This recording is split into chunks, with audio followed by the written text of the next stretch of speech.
നാട് നന്നാക്കാൻ ഇട്ടിറങ്ങിയ കാക്കി കൊണ്ട് കോണം കൊടുക്കേണ്ടി ഒന്നുമല്ലേ? ഞാൻ തന്നെയാടാ ഡിവൈഎസ്പി ഷറഫുദ്ദീൻ. അല്ലെങ്കിലും എന്റെ ഉണ്ണികൃഷ്ണ SI എന്നൊക്കെ പറയുന്ന ഡിപ്പാർട്ട്മെന്റിൽ ഒരു 2 അക്ഷരം മാത്ര. മേലുദ്യോഗസ്ഥന്മാർക്ക് കൂട്ടിക്കൊടുക്കാനും അവരുടെ വീട്ടിലെ കൊച്ചന്മാരോടൊപ്പം മസാജിംഗ് പാർലറിലേക്ക് കൂട്ടിന് പോകാനും ഒക്കെയുള്ള തൊപ്പി വെച്ച വെറും മാമ. ആ മാമ തൊപ്പിയും വെച്ച് ഒരിക്കൽ നീ എന്റെ കേസിൽ ഇടപെട്ടതിന്റെ പേരില് എനിക്ക് ചെലവായത് ലക്ഷങ്ങളാ. എന്നാൽ ഈ തോളത്തെ നക്ഷത്രങ്ങളുടെ എണ്ണം കുറയാതെ ഇപ്പോഴും ഇവിടെ ഉണ്ടാ. അതൊക്കെ പോട്ടെ, നീ എന്താ ഈ വഴിക്ക്? പെണ്ണ് കേസിൽ സസ്പെൻഷനിലായി ശമ്പളം മുടങ്ങിയ പിന്നെ അവളുമാരെയൊക്കെ നേരിട്ട് ഹെഡ്ക്വാർട്ടേഴ്സിലേക്ക് സപ്ലൈ ചെയ്ത് തുടങ്ങിയോ? അങ്ങനെയാണെങ്കിൽ ഇവളുടെ ഇടപ്രായമല്ലാതെ കിളന്തുകൾ വല്ലതും ഉണ്ടെങ്കിൽ ഒന്ന് എന്റെ ക്വാർട്ടേഴ്സിലേക്കും വിട്ടേക്ക്.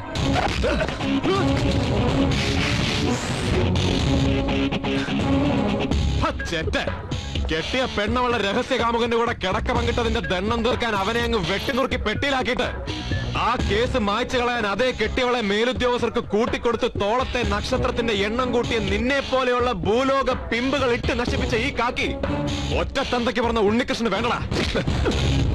മഹാത്മാഗാന്ധി ഇന്ത്യക്ക് സ്വാതന്ത്ര്യം നേടിത്തന്നത് കാക്കിയിട്ടല്ല, കഴിവറുടെ മോനെ. കാണിക്കൊന്നേ.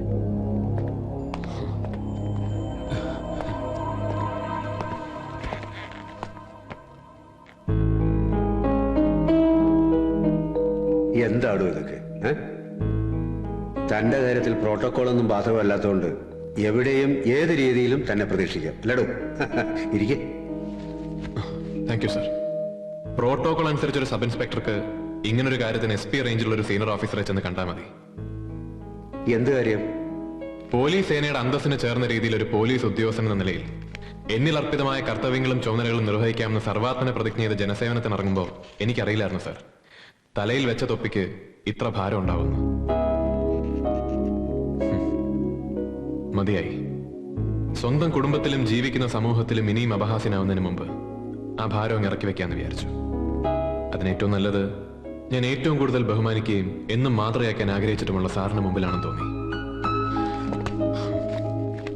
ഒരു റിക്വസ്റ്റ് ആണ് സർ, സാറ് സ്വീകരിക്കണം എന്റെ റെസിഗ്നേഷൻ ലെറ്റർ.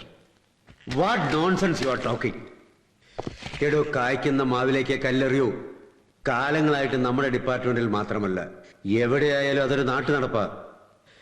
സബ് ഇൻസ്പെക്ടർ ഉണ്ണികൃഷ്ണന്റെ സിൻസിയറിറ്റിയും ടാലൻസും എന്താണെന്ന് അപ് ടു ഡേറ്റ് അടുത്തറിയാവുന്ന ഒരാളാണ് ഞാൻ. അതൊരു ഡയറക്ടർ ജനറൽ ഓഫ് പോലീസ് എന്ന അർത്ഥത്തിലല്ല, നാട് നന്നായി കാണാൻ ആഗ്രഹിക്കുന്ന ഒരു വ്യക്തി എന്ന നിലയിൽ.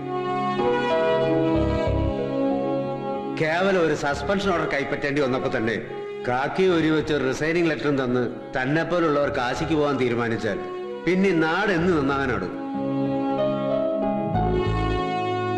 വല്ലപ്പോഴും എങ്കിലും ഡിവൈഎസ്പി ഷറഫുദ്ദീനെ പോലുള്ള തേർഡ് റേറ്റുകളെ തന്തയ്ക്ക് വിളിച്ചൊന്ന് പൊട്ടിക്കാനും തന്നെ പോലുള്ള തലതെറിച്ച് ഒരുത്തരെങ്കിലും വേണ്ടോ ഡിപ്പാർട്ട്മെന്റില്? നിന്റെ സസ്പെൻഷൻ വിത്തിൻ 1 വീക്ക് അത് പിൻവലിക്കാനുള്ള എല്ലാ ഏർപ്പാടുകളും ഞാൻ ചെയ്തിരിക്കും.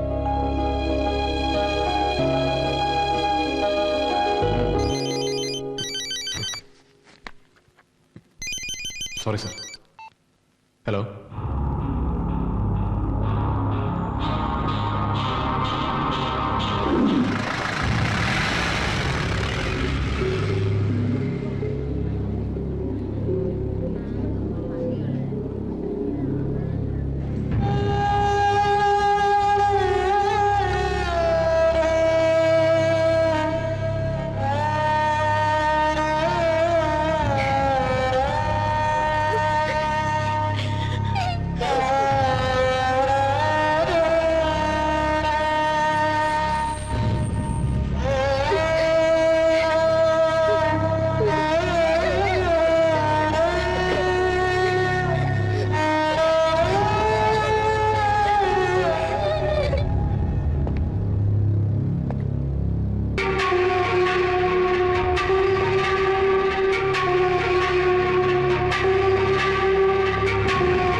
നീ എന്തിനാ ഇപ്പൊ ഇങ്ങോട്ട് വന്നത്? ഏട്ടാ, എനിക്ക് അവളെ ഒന്ന് കാണണ്ടേ? കാണണ്ട. ഈ നേരം വരെ നമ്മുടെ മീനു ആ കിടപ്പ് കിടന്നിട്ട് ഞാനൊന്നും അങ്ങോട്ട് നോക്കിയിട്ടില്ല. പിന്നെ നീ എന്തിനാ കാണുന്നത്? നീ അവളെ കണ്ടതല്ലേ ഒരുപാട്. കുട്ടിക്കാലം മുതൽ ഓടിച്ചാടി നടക്കുന്ന നമ്മുടെ മീനാക്ഷിയെ അത് മതി. പൊയ്ക്കോ. ഏട്ടൻ എന്തൊക്കെയാ പറയുന്നത്? എനിക്ക് അവളെ ഒന്ന് കാണണം. എങ്കിൽ ചെന്ന് കാണു. പക്ഷെ നമ്മുടെ അച്ഛൻ നിന്നെ കണ്ടാ പിന്നെ... അതൊന്നും എനിക്കറിയണ്ട. എനിക്ക് എന്റെ മീനുവിനെ കാണണം.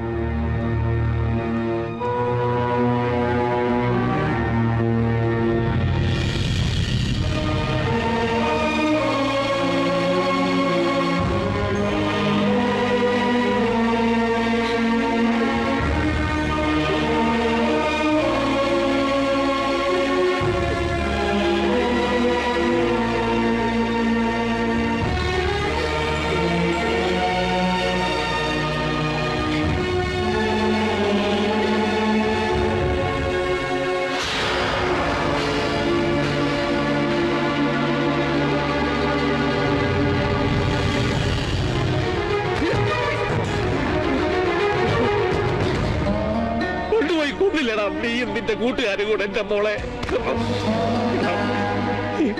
ഈ കിടക്കുന്നത് 10-20 കൊല്ലത്തെ ഈ വയസ്സിന്റെ ജീവിതമാണ്. കൊന്നാ പാപം തിന്നാ തീരുവന്ന. അങ്ങനെയാണെങ്കിൽ എവിടെങ്കിലും കൊണ്ടുപോയി തിന്നിട്ടാണെങ്കിൽ ഈ പാപം തീർക്കണം.